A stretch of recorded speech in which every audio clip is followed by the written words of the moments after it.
श्री हनुमान जी महाराज, श्री सरजू मैया, जिनकी सन्निधि में बैठ करके हम आप भगवान की कथा कहने और सुनने का सौभाग्य प्राप्त कर रहे हैं। वैष्णवों के लिए, जो भगवान के भक्त हैं, उन भक्तों के लिए जो जिन शास्त्रों में, जिन पुराणों में, जिन अनुष्ठान में बहुत महात्म्य का वर्णन होवे, ऐसे ना तो अनुष्ठान सुनना चाहिए, न ऐसे व्रत सुनना चाहिए, ना तो किसी बहुत ज़्यादा महात्म्य वाले कार्य करने चाहिए। क्योंकि जिसमें शास्त्र पुराण में लिखा व्यास जी महाराज के द्वारा ही है, पर उन सब का उद्देश्य इतना है, संसारी जीव केवल संसार के वस्तु और पदार्थ चाहता है। संसारी जीव को वस्तु और पदार्थ के लालच दे करके, जैसे छोटा बालक होता है उसको टॉफी दिखा करके, उद्देश्य तो कुछ और है, उद्देश्य कुछ और है, बालक को नहलाना धुलाना साफ करना कुछ और उद्देश्य है, पर अब उस बालक इधर उधर भाग रहा है, छिटक रहा है, तो उद्देश्य ये है कि उसको टॉफी दिखा करके और बालक को जो है नज़दीक में बुलाना और फिर उसको जो है आगे का कार्य करना। टॉफी देना बालक को उद्देश्य नहीं है। तो ऐसे ही शास्त्रों में, जो पुराणों में अन्य जगह एकादशी आदि के जो महात्म्य वर्णन किए गए हैं, किसी को बेटा हो गया, किसी को बेटी हो गया, किसी को धन संपत्ति मिल गई, किसी को क्या हो गया, किसी बहुत सब, इसे 24 एकादशी का महात्म्य सुनिए, सब जगह यही वर्णन है।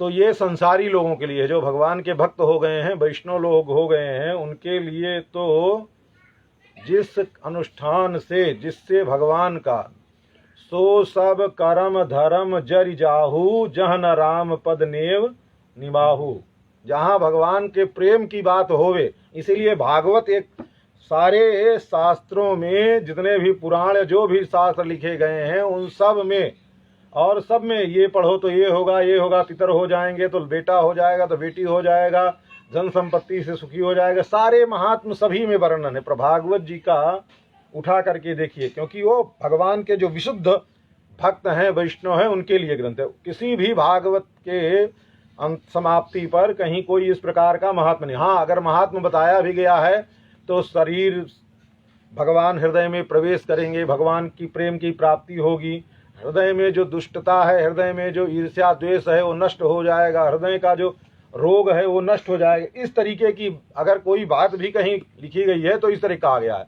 ना तो कहीं बेटा पैदा हो जाएगा, ना बेटी पैदा हो जाएगा, ना धन मिल जाएगा, ना संपत्ति मिल जाएगी, क्योंकि ये वैष्णव महात्म, फिर वैष्णव हो जाने के बाद फिर महात्म के चक्कर में पड़ना, फिर वैष्णवता को स्खलित, मतलब वैष्णवता से धीरे धीरे गिराती। मान लीजिए बहुत सुन लिया महात्म की बात, और फिर जो अपना नियम अनुष्ठान है, वो नियम अनुष्ठान छोड़ करके उस महात्म की तरफ जुड़ जाएंगे, ये करने से ये मिलेगा, तो चलो यही कर डालते हैं। अब वो करेंगे। देखो, कुछ चीज़ ठीक है, शास्त्र में लिखा है, विधि के अनुसार किया जाए तो प्राप्त भी हो सकता है, प्राप्त हो जाएगा, ये भी निश्चित नहीं है। कहीं भी किसी शास्त्र में सब जगह प्राप्त हो सकता है, हो सकता है कि मतलब कोई निश्चित नहीं कि मिलेगा ही मिलेगा। तो अब मान लीजिए हमने कोई अनुष्ठान बड़ी श्रद्धा से किया, हमारे प्रारब्ध में नहीं है, वो नहीं मिला, कितनों अब अनुष्ठान किए, लगे जोर लगा करके अनुष्ठान करते करते बीत गया बरसों, और मिला कुछ नहीं, ठन गोपाल। तो ना मिलने पर फिर वो हृदय की स्थिति हो जाएगी, वो मना स्थिति हो जाएगी, जो भगवान का हृदय में प्रेम भी है वो भी गायब हो जाएगा। फिर अविश्वास, धीरे धीरे अविश्वास पैदा होने लगेगा मन में, धर्म के प्रति अविश्वास होने लगेगा, अनुष्ठान के प्रति अविश्वास होने लगेगा, भगवान के प्रति अविश्वास होने लगेगा। तो इसलिए जो भगवान के भक्त होते हैं, जो वैष्णव लोग होते हैं, उनको ना तो किसी बहुत मंत्र के चक्कर में पड़ना चाहिए, ना तो किसी बहुत महात्म के चक्कर में पड़ना चाहिए। ये तो केवल संसारी लोगों को अपनी तरफ, जो भगवान से विमुख हैं, उन विमुख जनों को भगवान की तरफ या धर्म की तरफ आकर्षित कर, क्योंकि संसार का आदमी तो संसारे चाहिए, लोभ ही है, उसके अंदर लोभ भरा पड़ा हुआ है, तो लोभ को ही दिखा करके उसको धर्म की तरफ आकर्षित करने के लिए मात्र वो है। और उद्देश्य किसी भी शास्त्र का, किसी का पुराण का ये नहीं है कि बेटा बेटी देना या बहू देना या पत्नी देना या धन घर महल मकान ये देना, ये धर्म का, शास्त्र का उद्देश्य नहीं। तो प्रारब्ध में जिसके जितना है, देखिए, प्रारब्ध में जितना है उससे ना तो कोई ज़्यादा दे सकता है, और जो प्रारब्ध में है ना तो उसको कोई छीन सकता है। तो इसलिए बहुत ज़्यादा इन महात्म के चक्कर में नहीं पड़ना चाहिए। हाँ, महात्म सुनना है तो जैसे रुक्मांगद महाराज का एकादशी का महात्म है, ऐसे महात्म सुन करके, जिस बिल्कुल निरपेक्ष होकर के केवल भगवान की प्रीति के लिए, भगवान की प्रसन्नता के लिए एकादशी का, वास्तव में तो एकादशी का व्रत केवल भगवान की प्रसन्नता के लिए, भगवान के मुखोल्लास के लिए, भगवान प्रसन्न होवें, और यहाँ तक भगवान प्रसन्न हो करके हमारे ऊपर कुछ न करें, दया करें, कृपा करें, भगवान केवल प्रसन्न होवे, हम प्रसन्न, ठाकुर जी प्रसन्न होवे, और हम बैठे बैठे ठाकुर जी के वो प्रसन्न मुखारविंद का दर्शन करें, बस यही हृदय में भावना वैष्णव के हृदय में होती है। और कुछ हमारा पाप ताप संताप ये कट जावे, ये सब होवे, ये सब तो प्रथम चरण की स्थिति होती है, वैष्णवता की जो है ये बातें नहीं है। तो इसलिए बहुत महात्मा के चक्कर में नहीं पड़ना चाहिए। तो कहने का तात्पर्य है फिर भगवान तो सब करने वाले हैं ही हैं, भगवान सब देने वाले हैं ही हैं। अकामा सर्व कामो वा मोक्ष काम उदारधि तीव्रेण भक्ति योगेन यजेत पुरुषम पर। तो भगवान की भक्ति से, भगवान के प्रेम करने से सब कुछ मिल जाने वाला है, कुछ बाकी नहीं रह जाएगा। तो ठाकुर जी तो इतने दयालु हैं। हाँ, पर ठाकुर जी की दया अंधी नहीं है। ठाकुर जी की और किसी देवता की आप उपासना करेंगे, आपकी जो इच्छा है आप मांगेंगे वो वरदान दे देंगे। जैसे छोटा बालक है, मान लीजिए आपका बेटा है, छोटा बालक है, वो चाकू मांगेगा तो कोई माँ कोई बाप बच्चे को, छोटे बच्चों को चाकू नहीं देगा। अरे वो खेलते खेलते कहीं अपने न चुभा लेवे, न अपने हाथ पांव न काट लेवे। पर कोई पराया है जिसको नहीं मतलब है, तो उससे बहुत जिद करेगा तो दे देगा।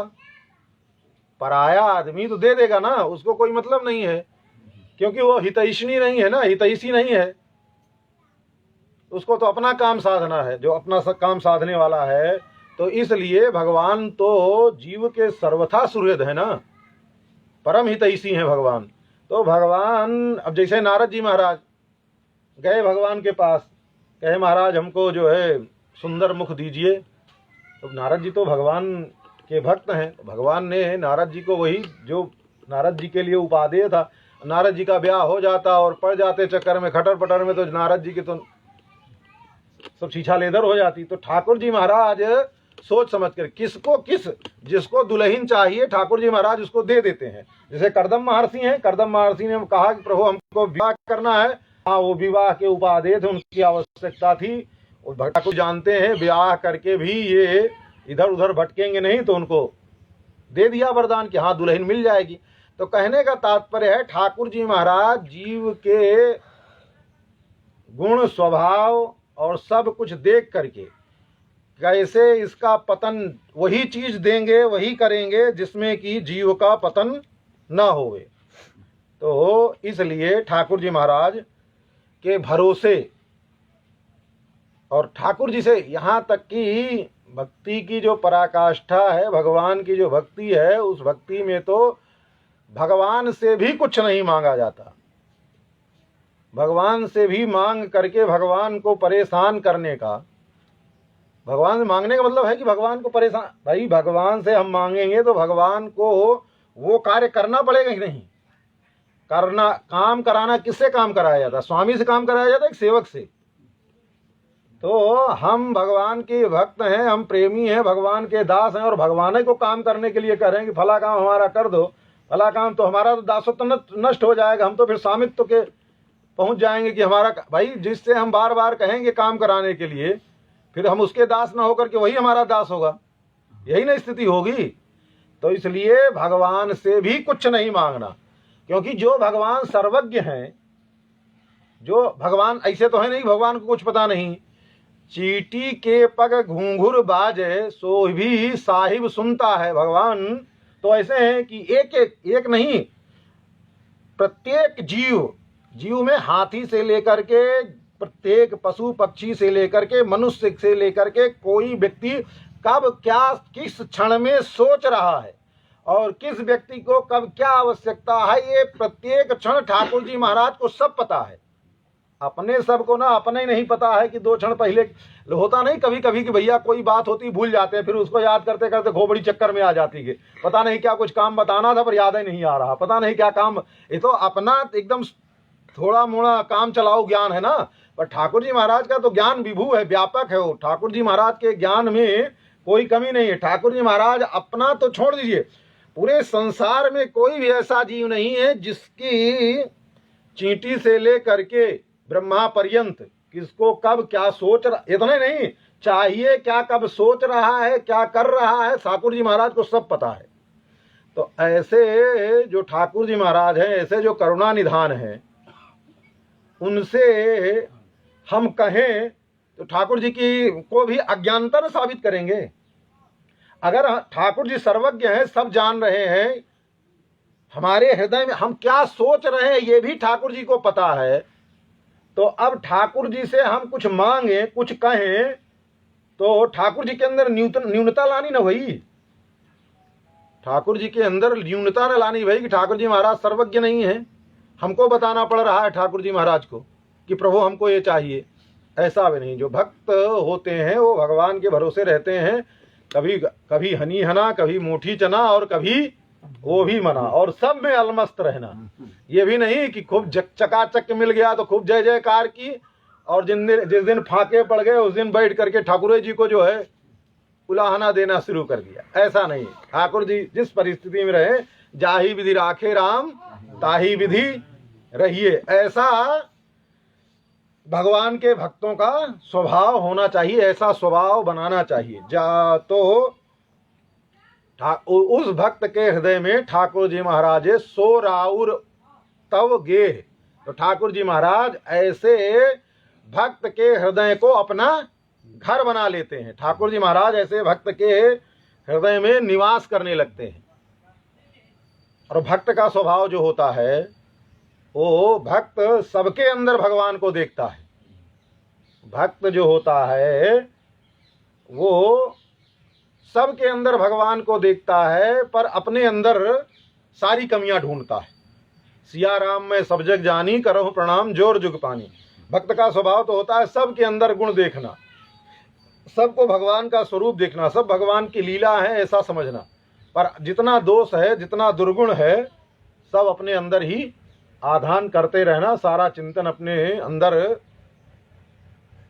भक्ति करते हुए। देखो, प्रेम समुद्र अति कठिन है, ठीक है, प्रेम का समुद्र अत्यंत गहरा है, ठीक है, इसमें सब नहीं डूबते हैं, और जो डूबे बोले नहीं, और जो इस प्रेम के समुद्र में डूब जाता है फिर उसकी वाणी अवरुद्ध हो जाती, फिर वो बोलता नहीं है, और फिर जो बोलता है वो प्रेम में अभी डूबा नहीं है। तो ये तो भगवान के प्रेम मतलब भक्ति, भक्ति और प्रेम में कोई अंतर नहीं है।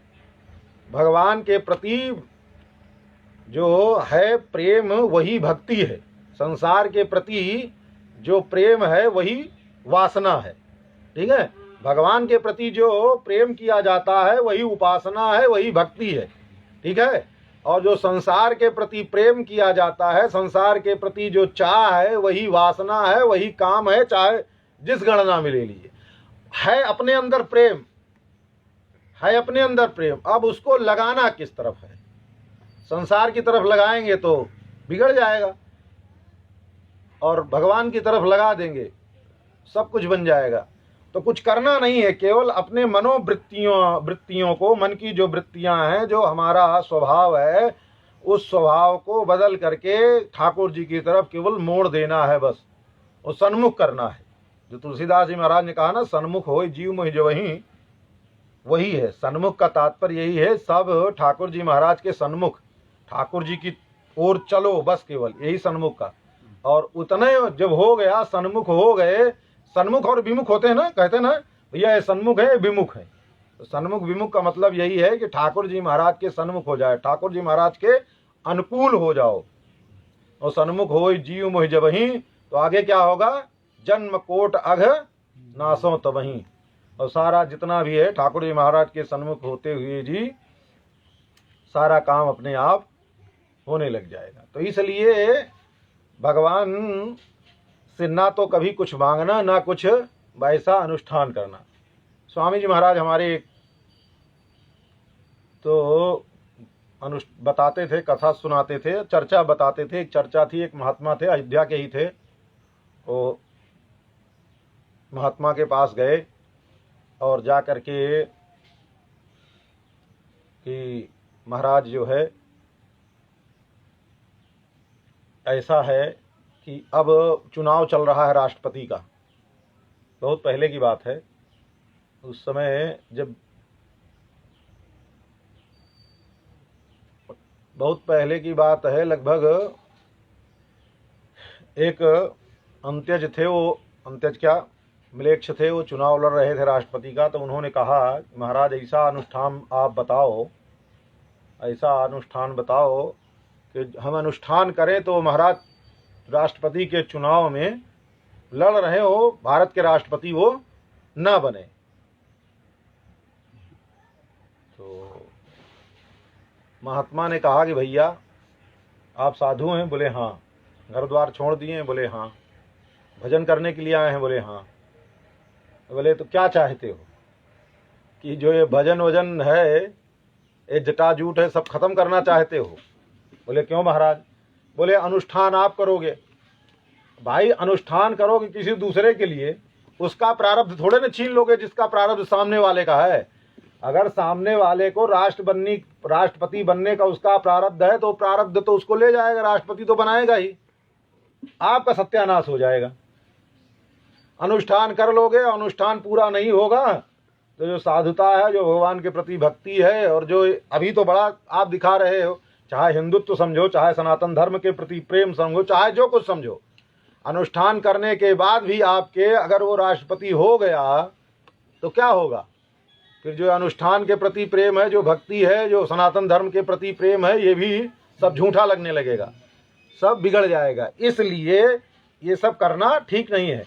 भगवान के जो भक्त होते हैं उनके समीप भी कोई चेला भगत आवे, अपना दुखड़ा सुनावे, तो इतने कहना है कि ठीक है भैया, ठाकुर जी से प्रार्थना करेंगे, ठाकुर जी की इच्छा होगी, ठाकुर जी की इच्छा होगी तो आपका कष्ट सुन लेंगे, उसको दूर कर देंगे। ठाकुर जी की इच्छा नहीं होगी तो जैसा आप अपने बल पर देखो, ये तो काम पंडितों का है, महामृत्युंजय जप करना, जिंदा कराना, वो कराना, ये कराना, दुनिया भर का अनुष्ठान कराना, बेटा पैदा करना, ये करना, वो करना, वो तो करना, क्योंकि उन भाई जो ब्राह्मण की तो वृत्ति है, ब्राह्मण अनुष्ठान करेगा, जजमान को मिले चाहे न मिले, अनुष्ठान करने के बाद ब्राह्मण को दक्षिणा तो मिल ही जाती है, उसकी श्रद्धा में कोई कमी आने वाली नहीं है। उसको तो अनुष्ठान किया, दक्षिणा मिली, बात बराबर, उसके में कोई नहीं है। आगे पीछे जजमान के बेटा पैदा हुआ कि नहीं हुआ, क्या हुआ क्या नहीं, पर साधु के लिए ये वृत्ति नहीं। जो भगवान के आश्रित भक्त हैं उनके लिए ये उपादेय कार्य नहीं है, ये उचित नहीं है, क्योंकि भगवान की के प्रति इसमें जो है शैथिल्य आएगा प्रेम में। और भगवान भक्त को तो यही करना है, जिस प्रकार से ठाकुर जी महाराज प्रसन्न होवें वही कार्य करना चाहिए। ठाकुर जी महाराज की जो तो सवै पुंसाम परो धर्मो यतो भक्ति ही अधोक्षजे, सबसे बड़ा धर्म वही है, सबसे बड़ा कर्म वही है जिस धर्म कर्म के करने से भगवान अधोक्षज में प्रीति भक्ति बढ़े, प्रीति होवे भगवान में, वही काम करना भगवान के भक्तों के लिए ठीक है, अन्यत्र और कोई काम। तो इसलिए चाहिए कि भगवान के आराधन पूजन में ज़्यादा से ज़्यादा, दुनिया के अनुष्ठान में देखिए, अपना भजन पूजन करेंगे, अपना अनुष्ठान करेंगे, जो अपना नहीं सुधार सका है वो किसी दूसरे का नहीं सुधार सकता है। अपने जिस मार्ग से चल करके भगवान तक पहुंचना है, नहीं पहुंचे हैं, और दूसरे को भगवान के मार्ग में भगवान तक दर्शन करने का प्रमाण पत्र देंगे कि ऐसा करो भगवान का दर्शन हो जाएगा, भगवान मिल जाएंगे। हाँ, शास्त्र पुराण की बात अलग है, शास्त्रों में जो लिखा गया है तो ऋषियों की वाणी है। आजकल तो लोग कहते हैं महाराज हम ताम्र पत्र पर लिख दे रहे हैं तुमको वैकुंठ मिलेगा, वो भी बड़े बड़े मंचों से। अब अपने को तो मिले ही नहीं वैकुंठ, ताम्र पत्र पर दूसरे को दे रहे हैं कि वैकुंठ मिल जाएगा। तो ये सब तो कहने सुनने की बात है, केवल चेला शिष्य पटाने की, और कुछ इससे ज़्यादा कुछ होने वाला नहीं है। वैकुंठ जाना न जाना, मोक्ष होना न होना, ये ठाकुर जी महाराज की अधीन है। कोई जीव कहे कि हम किसी को जीवा नाम गतिम अगतिम, ये भगवान का लक्षण है। जीव की गति और अगति क्या होगा, ये भगवान के लिए करने के सामर्थ्य के अंतर्गत है, जीव के सामर्थ्य के अंतर्गत नहीं है। हाँ, जीव तो ठाकुर जी से प्रार्थना कर सकते हैं, प्रार्थना करें कल्याण हो जाए, उसमें कोई जबरदस्ती ठाकुर जी से जबरदस्ती नहीं है कि नहीं करना ही पड़ेगा। पर अब आज का संसार ऐसे है, तो इसलिए ठाकुर जी महाराज से बस केवल जो भी अनुष्ठान पूजन पाठ करना है, जो सबसे ज़्यादा तो देखो जीव को तो यही, अगर दीक्षा ले लिया है गुरु जी से, जो मंत्र ले लिया है, एक कई मंत्र, एक कई साधे सब सधे, सब साधे सब जाए, एक मंत्र ही कल्प वृक्ष है। ठीक है, एक ही मंत्र का केवल पूर्ण रूप से अनुसंधान, जप, उसी का मनन चिंतन, अर्थ, हाँ प्रयास ये करना चाहिए कि गुरु जी से मंत्र ले लिए हैं तो फिर उसके बाद मंत्र के का अर्थ भी ज्ञान प्राप्त करे, क्योंकि बिना मंत्र के अर्थ के वो प्राण सहित मंत्र नहीं होता है। जब तक जैसे किसी चीज का अर्थ नहीं जानेंगे तो वो निरर्थक हो जाएगा। कहते हैं निरर्थक का तात्पर्य है उसका कोई बहुत, जब मंत्र का अर्थ समझ जाएंगे, गुरु जी के द्वारा आचार्य के द्वारा मंत्र का अर्थ समझ जाएंगे, तो फिर वो काम मंत्र तुरंत करेगा। जब तहि श्याम जू ने मूरत दिखाई है, जब करते ही जो अर्थ प्रकट हो गया हृदय में, तो फिर ज्यादा दिन नहीं लगेगा मंत्र जप करके और फिर भगवान की प्राप्ति में। पीछे भद्रतनु की चर्चा भई भी है, भद्रतनु की कथा सुनाए भी कि आए अयोध्या में और बैठ करके थोड़े दिन में ही ठाकुर जी महाराज के दर्शन प्राप्त हो गए अयोध्या में। कहने का तात्पर्य है, और मंत्रार्थ अगर ज्ञान हो गया, मंत्र का अर्थ ज्ञान हो गया, तब मंत्र का अनुष्ठान शुरू हुआ तो फिर ज़्यादा देरी नहीं लगेगी। ऐसे ही दक्षिण भारत में श्री रामानुज स्वामी जी गोष्ठी पूर्ण स्वामी जी से, मंत्र तो महापूर्ण स्वामी जी से लिया, मंत्र तो महापूर्ण स्वामी जी ने दिया, शंख चक्र आदि दे करके, दीक्षा दे करके मंत्र दे दिया पंच संस्कार पूर्वक। पर अर्थ के लिए, मंत्रार्थ के लिए गोष्ठी पूर्ण स्वामी जी के पास 18 बार गए और बार बार लौटा दिए। और अर्थ मंत्र तो मान लीजिए जल्दी आचार्य गुरु दे भी देते हैं, अर्थ बिना योग्यता देखे शिष्य की, योग्य शिष्य अगर होता है तभी अर्थ प्रदान किया जाता है मंत्रार्थ। तो रामानुज स्वामी जैसे महापुरुष को 18 बार लौटाया। फिर उसके बाद जब बहुत देखा योग्यता देख करके, फिर गोष्ठी पूर्ण स्वामी जी ने रामानुज स्वामी जी को मंत्रार्थ प्रदान किया। मंत्रार्थ प्रदान किया तो रामानुज स्वामी जी ने मंत्र प्राप्त कर लिया। और उस मंत्रार्थ का महात्म्य गुरु जी ने, गोष्ठी पूर्ण स्वामी जी ने बताया कि देखो, इस मंत्रार्थ को जो एक बार प्राप्त कर लेगा, इस मंत्रार्थ को जो एक बार प्राप्त कर लेगा, फिर उस जीव को का कल्याण हो जाएगा, भगवत धाम की उसको प्राप्ति होगी। इसलिए इस मंत्रार्थ को गोप्य रखना, सबसे बिना परीक्षा लिए किसी को बताना नहीं। पर रामानुज स्वामी जी ने सुना कि जो भी इस मंत्र के मंत्रार्थ को प्राप्त कर लेगा, वो जो है भगवान के धाम को प्राप्त करने का अधिकारी हो जाएगा।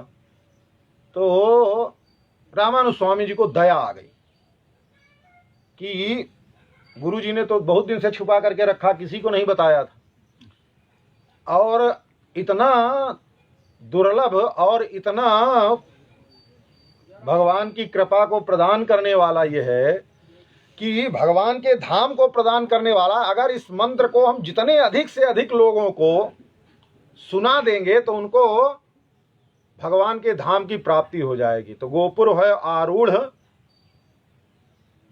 गोपुर पर चढ़ करके रामानुज स्वामी जी ने गोष्ठीपुर के, ऐसी लोकोक्ति है पर वास्तविकता ये है कि रामानुज स्वामी जी ने गोपुर पर चढ़ करके सबसे, वहीं गोपुर पर चढ़ करके और सभी जो उस तीर्थ में ब्रह्मोत्सव में आए हुए थे उन सब को संबोधित करते हुए रामानुज स्वामी जी ने कहा कि हमने गोष्ठीपूर्ण स्वामी जी से मंत्रार्थ प्राप्त कर लिया है। जिन जिन वैष्णवों को, जिन जिन भागवतों को मंत्रार्थ प्राप्त करना है वो हमारे समीप आ जावें, हम उनको मंत्रार्थ प्रदान करेंगे। तो भैया क्यों कितनों देना चाहो किसी को, पर जब अधिकारी होवे तब ना मिलेगा। बिना अधिकारी के कोई चीज, कहते हैं ना कि सिंघनी का दूध केवल स्वर्ण के पात्र में ही टिकता है, बाकी दूसरे पात्र में नहीं टिकता है। तो ऐसे ही कोई कितनों चाहे, कितनों हजारों लाखों की भीड़ में कितनों चिल्लाइए, पर सबको काम नहीं। तो उसमें जो 72 लोग थे, 72 या 74 दोनों है, तो जो वैसे 74 का है, 74 लोगों ने सुना कि रामानुज स्वामी जी मंत्रार्थ प्रदान करने के लिए तैयार हो गए हैं। तो 74 लोग आ करके जिस प्रकार से रामानुज स्वामी जी ने वो मंत्रार्थ प्राप्त किया, एक दिन का नहीं या 2-4 मिनट मंत्रार्थ में नहीं होता है, महीनों लग जाता है। पूरा इतना बड़ा ग्रंथ है मुमुक्षु पढ़ी करके मंत्रार्थ की, ठीक है, उसको पढ़ने पढ़ाने में भी समय लगेगा। अगर बहुत तीव्र बुद्धि वाला पढ़ने पढ़ाने वाला हुआ तब भी कम से कम 5-6 महीना तो लग जाएगा, और हमारे जैसे कमजोर आदमी में रहेगा तो 1-2 साल भी लग सकता है। तो कहने का तात्पर्य है वो केवल एक बार गोपुर पर चढ़ करके सबको एक ही बार में मंत्रार्थ नहीं सुनाया जा सकता है। वो भी ठीक है कि मंत्रार्थ देने के लिए रामानुज स्वामी जी ने गोपुर पर चढ़ करके कहा कि जिनको चाहिए मंत्रार्थ भागवतों को, हम वो मंत्रार्थ, क्योंकि इस मंत्रार्थ के प्राप्त हो जाने से भगवान का धाम निश्चय ही प्राप्त हो जाएगा। तो उनमें से उतनी भीड़ में केवल 74 लोग ही जो थे जो उस मंत्रार्थ को प्राप्त किए, और वही 74 पीठाधिपति बाद में रामानुज स्वामी जी के हुए। तो कहने का तात्पर्य यह है कि इसीलिए तब गुरु जी ने सुना, अरे हमने तो दिया था मंत्र की इसको गोप पे रखना, और रामानुज ने तो जा करके सभी को गोपुर पर चढ़ करके चिल्ला दिया कि हम सबको मंत्रार्थ दे रहे हैं, आ जाओ सबके सब। तो पहले देखो, आज तो मोबाइल का युग है ना, आज सूचना बड़ी जल्दी पहुंच जाती है एक जगह दूसरी जगह। प्राचीन काल में एक बात पहुंचने में बहुत समय लग जाती थी। अब तो मान ले यहाँ से लेटर भी लिखते थे तो 2-2, 3-3, पुराने समय में महीनों लग जाता था पत्र भी पहुंचने में। तो ऐसे ही गोष्ठीपूर्ण स्वामी जी को जो मंत्रार्थ दिए थे रामानुज स्वामी जी को, उनके पास सूचना पहुंची, तब तक रामानुज स्वामी जी ने उन 74 शिष्यों को मंत्रार्थ प्रदान कर दिया। जो 74 शिष्यों को मंत्रार्थ प्रदान कर दिया तो होता है ना, कुछ शिकायत करने वाले भी लोग होते हैं, तो वो पहुंच गए शिकायत करने के लिए, महाराज हम तो आपसे चाहते थे, हमने नहीं दिया और आपने रामानुज को दे दिया। और उन्होंने जो है गोपुर पर चढ़ करके चिल्ला दिया मंत्र का अर्थ देने के लिए।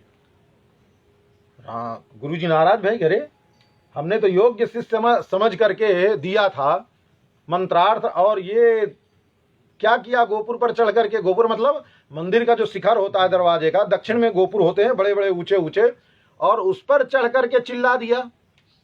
आए नाराज होकर के, पूछा क्यों, हमने तो कहा था कि इस मंत्र को गुप्त रखना, किसी को देना नहीं। तो बोले गुरुजी आपने ये भी कहा था कि इस मंत्र को, जो मंत्र और मंत्रार्थ को जो एक बार सुन लेगा वो भगवान के धाम का अधिकारी हो जाएगा, निश्चय ही उसको भगवान का धाम प्राप्त होगा। तो इसलिए हमने जो है दे दिया। तो बोले गुरुजी की आज्ञा पालन नहीं किया, गुरुजी की अवज्ञा किया, उसका परिणाम। बोले हाँ गुरुजी, ये भी ध्यान था, गुरुजी की अवज्ञा करने के कारण, गुरुजी की बात नहीं माने, अवज्ञा मतलब बात नहीं माने, गुरुजी ने कहा सबको नहीं देना, ये बात नहीं माने हम, इस कारण से अगर मुझ अकेले को नरक में, गुरुजी की अवज्ञा करने के कारण हम अकेले को, मुझ अकेले को नरक में जाना पड़े तो वो नरक हम स्वीकार कर रहे हैं, और हमारे अकेले बहुतों को भगवान का धाम प्राप्त हो जाए तो ये ज़्यादा अच्छी बात है। तो गोष्ठी पूर्ण स्वामी जी ने देखा कि इतना बड़ा त्याग, अपने स्वयं जीवों के लिए जो है, अन्य जीवों के लिए इतना उदार चरित्र है कि अन्य जीवों का उद्धार हो जाए, इन जीवों के बदले हम भले नरक में चले जाएं, नरके गुरुपात कात।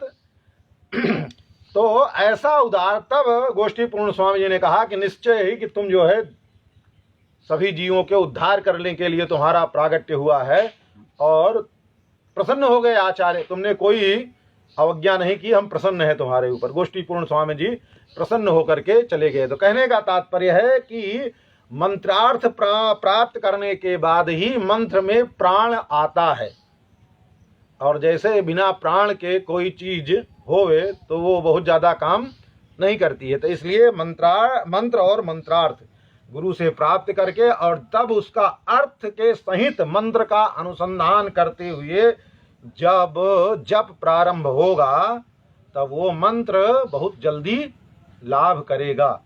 तो जो मंत्र प्रदाता गुरु हों, जो योग्य हों, जो मंत्र का, वैसे तो अगर जो गुरु जी मंत्र दिए हों तो उनसे, और नहीं तो जो भी अपनी संप्रदाय, अपनी मर्यादा के, अपने परंपरा के अनुसार जो आचार्य होंगे उनसे बैठ करके मंत्रार्थ प्राप्त कर लेना चाहिए।